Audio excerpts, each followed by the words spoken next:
Hello दोस्तों, कैसे हैं आप सब। इस वीडियो में हम लोग जानेंगे साइलेंट लेटर रूल्स पार्ट 3। इससे पहले दोस्तों साइलेंट लेटर रूल्स के पार्ट 1 और पार्ट 2 इसी यूट्यूब चैनल पर अपलोड हो चुके हैं। ओके, तो दोस्तों नेक्स्ट स्लाइड पर मूव करते हैं। के कहाँ कहाँ पर साइलेंट होता है दोस्तों, क्या रूल है इसका, आइए देखते हैं। K is not pronounced when it comes before N at the beginning of a word। अगर दोस्तों किसी वर्ड में और उसके शुरुआत में N से पहले K आ जाता है तो वहां पर K को प्रोनाउंस नहीं किया जाता। Example knee, knife, know, need, etc। Okay, और P को कहाँ पर साइलेंट रखा जाता है। P is silent when a word begins with ps, pn, pt।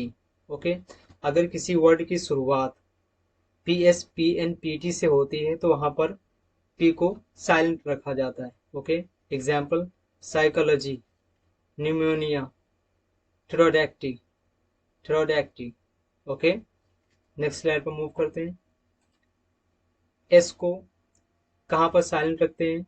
अगर दोस्तों s एल से पहले आ जाता है तो वहां पर इसको प्रोनाउंस नहीं किया जाता है। एग्जाम्पल आइलैंड, आइल, आइल। दोस्तों AISLE ये वाला और ISLE ये वाला, इन दोनों का प्रोनाउंसिएशन सेम है, आइल, आइल। ओके, क्योंकि एल से पहले एस आ रहा है तो इस वजह से इसको साइलेंट रखा जाएगा रूल के मुताबिक। Okay, T is often silent in STEN, FTEN, STLE। अगर दोस्तों किसी वर्ड के लास्ट में ये वर्ड आते हैं, मतलब कोई वर्ड इनसे मिलकर अगर बनता है और ये लास्ट में होते हैं तो वहां पर टी को साइलेंट रखा जाता है। Example listen, often, castle, etc। Okay, next slide पर मूव करते हैं। तो दोस्तों यू पर कहां पर साइलेंट होता है, यू। तो दोस्तों यू साइलेंट आफ्टर जी। इसका मतलब दोस्तों अगर जी के बाद में यू आता है तो वहां पर साइलेंट होता है, और वाउल से पहले अगर यू आता है तब भी वहां पर यू साइलेंट होता है। Example guide, guest. तो दोस्तों ये दोनों रूल एक वर्ड में ही देख लीजिए, देख लीजिए।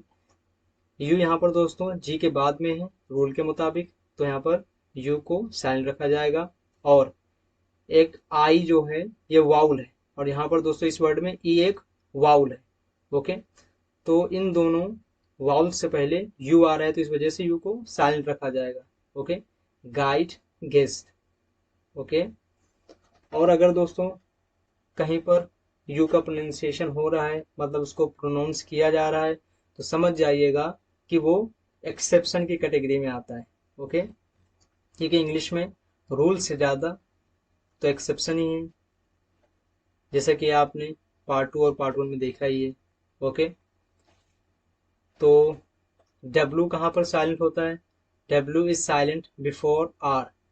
अगर आर से पहले डब्ल्यू आता है तो वहां पर डब्ल्यू साइलेंट होता है। At the end, at the beginning of a word, word के अगर शुरुआत में आता है तब।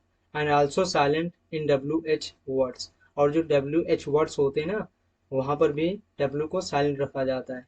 आइए एग्जाम्पल से समझते हैं, क्योंकि कोई भी चीज हो एग्जाम्पल के जरिए से बहुत अच्छे से समझ आ जाती है। एग्जाम्पल राइट, यहाँ पर दोस्तों आर से पहले डब्ल्यू आ रहा है तो उस वजह से डब्ल्यू साइलेंट है। Right, wrong, rest, rap. यहाँ पर सारे वर्ड्स ये जो ऊपर वाले हैं इस वाली लाइन में आर से पहले डब्ल्यू ही है तो इस वजह से डब्ल्यू को साइलेंट रखा गया है रूल के मुताबिक। ओके, और अगर जो वर्ड WH से होते हैं वहां पर भी डब्ल्यू को साइलेंट रखा जाता है। एग्जाम्पल हो, होज, होम, etc। ओके, तो दोस्तों ये पार्ट 3 यहीं तक था, और साइलेंट लेटर रूल्स यहीं पर दोस्तों समाप्त होते हैं। और मुझे कुछ मिलता है तो दोस्तों बिल्कुल मैं इसी साइलेंट लेटर रूल्स पर वीडियो बनाऊंगा। Till then take care and have fun. Thank you.